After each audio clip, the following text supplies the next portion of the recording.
Burya mu buzima hatabayeho kwiyemeza no gukomeza umutsi ndetse no kugerageza ibishya ndetse no kugira intego zikugeza kuri za nzozi zawe, burya ntibishoboka kuba watera imbere, wagera ku kintu gishya, wagera ku ntsinzi cyangwa waba umuntu ushaka kuba we. Burya umunyeshuri kugira ngo atsinde, akure, yige, atsinde, abemo umuyobozi runaka, abemo umuganga, avemo n'undi muntu ukora ikintu runaka, ni uko burya habaho kwiyemeza. Akamara igihe kinini yicara imbere ya mwarimu, yiga, afata neza amasomo ye ndetse agakora n'ibizame bitandukanye bituma agera kuri ya ntsinzi no kugaragaza ko afite ubumenyi bukwiye. Burya mu buzima ni uko bigenda. Mu buzima hatabayeho kwiyemeza, gukomeza umutsi ndetse no gukora cyane kugira ngo ubashe gutsinda, ntibishoboka ko wagera ku ntsinzi. Intsinzi burya iraharanirwa, intsinzi irarwanirwa, intsinzi ikuraza ishinga kugira ngo ubashe kuyigeraho, kandi byose bigakorwa udategereje igihembo cy'ako kanya, kuko burya ibyiza birategerezwa ukamara igihe kinini ubitegereje, ubitegura ndetse bikaza bifite igihembo rwose kikunyuze. Ntukihutire gushaka ibirahita bikubyarira inyungu, kuko ibyo ngibyo bizamo amakosa menshi cyangwa ugasanga biguteye ibindi bibazo. Burya baravuga ngo iyihuse yabyaye igihumye. Burya niyo mpamvu intsinzi irategurwa, ugategura ndetse igategerezwa igihe kirekire, ugategerezanya umuhati ndetse ugategerezanya no kwizera n'amatsiko, kandi iyo biza rwose intsinzi iza iryohereye nk'ubuki, ikaza iryohereye nk'isukari, ikaza ishashagirana nka zahabu, ku buryo rwose uyibona ukabona rwose wageze mu rundi rwego. Kandi burya intsinzi iyo wayigezeho uba wayigezeho, uba washyikiriye. Intsinzi isaba kwiyemeza. Kwiyemeza kwawe niko kuzagena icyo uzaba cyo, niko kuzagena icyo uzageraho ndetse n'uwo uzaba we. Burya mu buzima ugomba gufata risike ni ukugerageza ibyo abandi batinya, bya bindi abatsindwa, abahera inyuma batinya gukora, wowe ukabikora. Burya risike ni uko zigenda. Burya no kuba intwari ni uko bikorwa, ni uko ukora ibyananiye abandi, ibyo abandi batatinyuka gukora, ukiyemeza. Kandi kwiyemeza niyo ryo tangiriro ry'ibanze ryo kugera ku ntsinzi. Utiyemeje nta ntsinzi ushobora kugeraho, kandi burya nta n'iterambere wageraho. Burya ikiremwe muntu aho kiva kikagera cyose kifuza iterambere, kikifuza kuba heza, kikifuza gutura heza, kikifuza kurya neza no kwambara neza, ibintu byose byiza bishoboka kikabyifuza. Ariko burya itandukaniro riza mu buryo tubiharanira.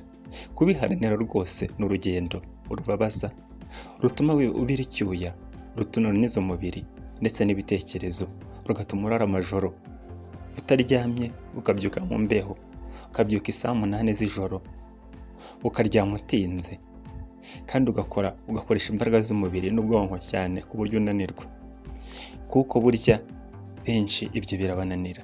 Ni nayo mpamvu benshi batagera ku ntsinzi. Ibyo rero burya abatsinda bageraho no kuba bakora ibyo ngibyo abandi bananiwe gukora, bakabyuka kare, bagafata risike, bakagerageza ibishya bikanga, bakiga bagatsindwa bikanga, gutyo mpaka bageze ku ntsinzi.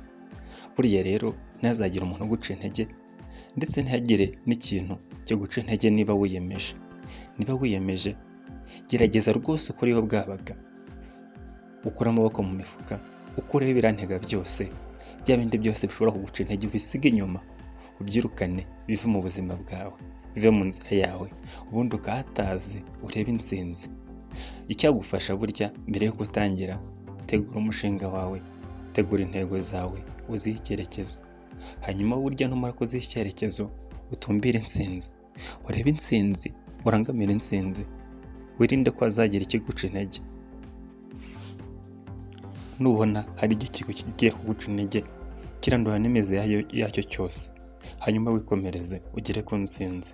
Intsinzi burya isaba kwigomwa, kwitanga, ndetse ukagira na bimwe birengagiza mu bwawe.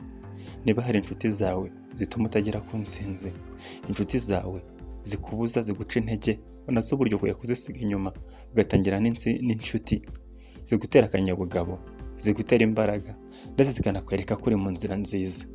Kandi inzira nziza burya uyihoramo niba uhora ushaka icyaguteza imbere kandi kinyuze mu buryo bwiza, mu buryo bwemewe n'amategeko, leta n'amategeko yawe bishaka. Burya nta kundi kuntu umuntu ashobora gutera imbere uretse kwiyemeza. Ese wowe wiyemeje iki? Tangira none, shaka ikintu ubona cyaguteza imbere, shaka ikintu wifuza kuba cyo, shaka ikintu ubona rwose ari cyiza kuri wowe, hanyuma utangire none. Gitumbire ukora iyo bwabaga ushaka ikintu cyose wakora kugira ngo ukigereho.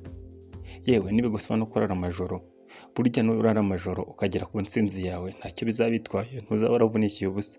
Burya mu buzima iyo ugeze ku ntsinzi ukabona ikintu wiyubakiye, ikintu wirereye gikura kigera ku ho wakifuzaga kugera, burya nta kintu gitanga ibyishimo nkabyo.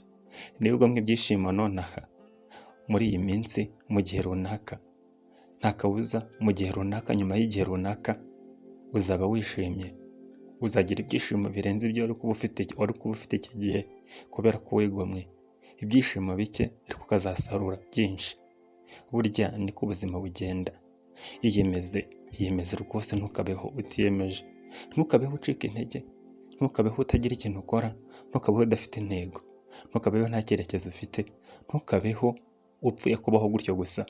Kuko baravuga ngo nudapuraninga, nutagira purani, nutagira intego, igihe kizagupuraningira. Kandi icyo gihe kigupuraningira nabi, gituma rwose kikujyana iyo gishaka, kikaguha ibyo cyifuza, kandi wowe utifuza bitanakuryoheye.